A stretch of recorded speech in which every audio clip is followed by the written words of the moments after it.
안녕하세요. 잡시광입니다. 남미 국가 페루는 그동안 러시아제 무기를 상당량 수입해왔습니다. 특히 냉전이 한창이던 시절 페루는 소련과 수교하면서 많은 소련제 무기들을 수입했습니다.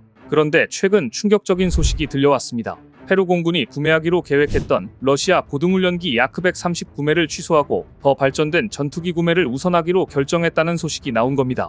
그런데 이 소식은 공교롭게도 한국항공우주산업 카이가 페루 국영기업과 한국의 FA-50 예부품을 공동 생산하기로 손을 잡았다는 소식이 나온 직후에 보도되었습니다. 자연스럽게 이번 구매 계약 취소가 한국과 관련이 없다고 보기 어려운 내용입니다. 페루가 중남미에서 한국 무기 수출의 중요한 교두보가 되는 시점이 온 것으로 보이는데, 오늘은 페루와 러시아의 관계가 틀어진 이유와 러시아제 훈련기 도입을 취소한 이후 어떤 나라의 훈련기를 도입하려는 것인지, 이와 관련된 자세한 소식 전해드립니다.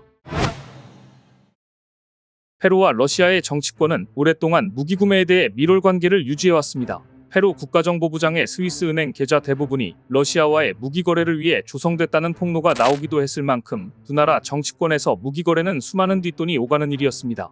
실제로 지난 2000년 11월 28일 스위스 당국은 블라디미로 몬테시노스 전 페루 국가정보부장의 스위스은행 계좌 대부분이 러시아와의 무기 거래를 위해 조성됐다고 밝힌 바 있습니다. 지난 2008년만 해도 메드베데프 러시아 대통령이 페루를 방문하면서 러시아제 헬기 유지, 보수를 위한 공장 건설을 포함한 9개항의 협정을 체결했을 정도로 페루와 러시아는 긴밀한 관계를 유지했습니다. 하지만 2022년 러시아 우크라이나 전쟁이 일어난 뒤 모든 것이 틀어지기 시작했습니다. 전 세계에서 러시아 규탄 시위가 일어났는데, 안 그래도 식량 위기를 겪고 있는 남미에 러시아가 일으킨 전쟁은 공급망에 치명적인 타격을 주었고 남미 국민들을 큰 고통에 몰아넣는 일이었기 때문입니다. 그 중에는 페루도 있었습니다. 페루에서도 러시아 규탄 시위가 있었고 결국 러시아제 고등훈련기 도입 약속도 다시 고려하는 상황이 된 것입니다. 러시아와 긴밀한 관계였지만 모든 것은 먹고 사는 문제, 즉 경제를 이길 수 없었습니다.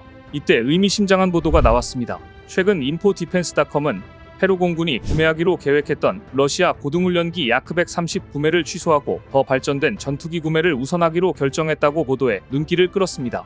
인포디펜스닷컴의 보도 내용을 자세히 보면 이런 내용입니다. 페루 공군은 계획된 전투훈련기 야크-130 구매를 취소하고 더 발전된 전투기 구매를 우선하기로 결정했다. 야코블레프 설계국이 개발한 야크-130 바음속 제트 훈련기 및 경공격기를 포기하기로 한 결정은 페루가 더 정교하고 능력 있는 전투기로 방공력을 강화하겠다는 약속을 반영한다. 이 조치는 증가하는 지역 긴장과 진화하는 안보도전에 대응하여 국가의 방어 능력을 향상시키기 위한 것이다. 페루 공군 사령관은 이 결정의 중요성을 이렇게 강조했다. 앞으로 페루는 고등훈련기 선택 과정에서 기존 시스템과의 상호 운용성, 운영 및 유지 보수 비용, 기술 업그레이드 가능성 등 여러 요인을 고려할 것이다. 우리의 주요 목표는 고급 전투 성능을 제공하고 장기 방어 전략과 일치하는 항공기로 방어 능력을 강화하는 것이다. 페루가 공대공 및 공대지 임무에서 우수한 성능을 제공할 수 있는 차세대 전투기의 필요성을 인식하고 있다는 의미이며, 진화하는 안보 상황으로 인해 어떤 나라에 어떤 고등훈련기를 도입할 것인가를 두고 고민해보니 꼭 친하다고 해서 러시아제 훈련기를 도입할 게 아니라고 판단했고, 이제 다른 나라 훈련기도 고려 대상이 되었다는 이야기입니다. 페루에게 거절당한 야크-130은 러시아가 고난도 고등훈련기로 개발한 항공기로서 4세대와 5세대의 특성을 모방하도록 설계되어 있습니다. 러시아 야크-130의 특이한 점은 러시아제 훈련기임에도 불구하고 서양 무기가 통합되었다는 점입니다. 러시아 야크-130은 그동안 알제리, 시리아 등으로 수출되었고 가장 최근의 수출 소식은 2020년 베트남으로 수출하기로 되었다는 것이었습니다. 야크-130은 훈련기 및 경공격기로서의 역할도 할 수 있도록 설계돼서 한국항공우주산업 카이의 FA-50과 자주 비교되곤 하는데요. 실제로 국제적인 경공격기 도입 사업에서 한국 카이의 FA-50과 자주 맞붙곤 했습니다. 가장 인상적인 경쟁은 인도네시아 경공격기 도입 사업이었습니다.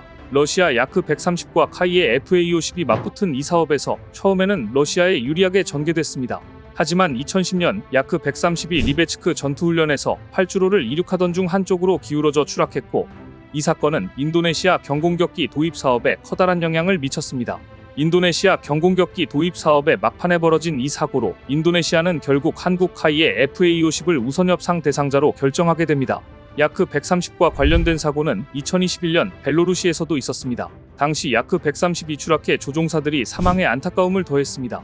이처럼 야크-130 관련 논란이 있지만 그럼에도 러시아는 오랜 밀월 관계인 페루만큼은 믿었을 텐데, 페루가 러시아의 야크-130을 사려고 했던 계획을 갑자기 없던 일로 했다는 것은 러시아에게 상당한 충격을 줄 것으로 전망됩니다. 자, 그래서 그럼 페루는 러시아제 고등훈련기를 안 사고 무엇을 사려고 하는 것일까요? 지난 7월 4일 한국항공우주산업 카이는 중요한 뉴스를 발표했습니다. 페루 리마에 있는 공군 스포츠 컴플렉스에서 페루 국영 항공정비회사인 세만과 한국항공우주산업이 FA50 부품 공동생산을 위한 MOU를 체결한 것입니다. 세만은 페루 국방부 산하 국영기업으로 창정비 및 성능 개량 등 업무를 담당하고 있는 회사로서 지난 2012년 카이가 페루와 수출 계약한 KT-1P 20대 중 16대를 세만이 현지 조립한 인연이 있는 국영기업입니다. 그런데 이번에 두 회사가 또 한 번 한국과 손을 잡은 것입니다. 이번 업무 협약은 지난해 5월 페루 방산전시회 SITDEF 2023 기간 중 페루 정부, 공군 및 세만 관원이 한 산업협력 방안에 대한 후속 조치로 진행됐는데요. 카이는 MOU 체결을 통해 세만과 공동 태스크포스를 구성하고 주요 부품 공동 생산을 위한 실무 작업을 착수할 예정입니다. 중남미 시장은 30년 이상 된 노후 전투기 교체 시기가 도래한 잠재 수요 국가들이 많은 만큼 카이가 마케팅 역량을 집중하고 있는 곳입니다. 특히 페루는 차세대 전투기 사업 후보 기종으로 FA50을 긍정적으로 검토하고 있는 것으로 알려진 가운데 이처럼 FA50 부품 공동 생산을 위한 MOU를 체결했다는 소식이 나오자 안팎의 이목이 한국에 쏠렸는데요. 카이는 페루와 MOU를 발표하는 자리에서 이렇게 말했습니다. 페루는 카이와 2012년 KT-1P 20대 수출 계약을 하며 동남아와 중동을 넘어 중남미라는 새로운 시장을 열어준 뜻깊은 나라다. 이번 MOU 체결을 통해 페루와의 항공산업 협력을 확대하고 중남미 시장 수출 기반을 마련하겠다. 페루를 한국의 중남미의 조병창으로 만들어보겠다는 포부를 밝힌 것이었습니다. 지난 2023년 말레이시아는 한국의 FA50을 계약 규모 9억 2천만 달러에 도입하는 서류에 서명했습니다. 이미 FA50 KT-1 등 한국항공기를 운영하는 인도네시아, 태국, 필리핀에 이어 말레이시아까지 그 대열에 합류함으로써 한국의 FA50 항공기는 이미 동남아 시장을 평정했다고 해도 과언이 아닙니다.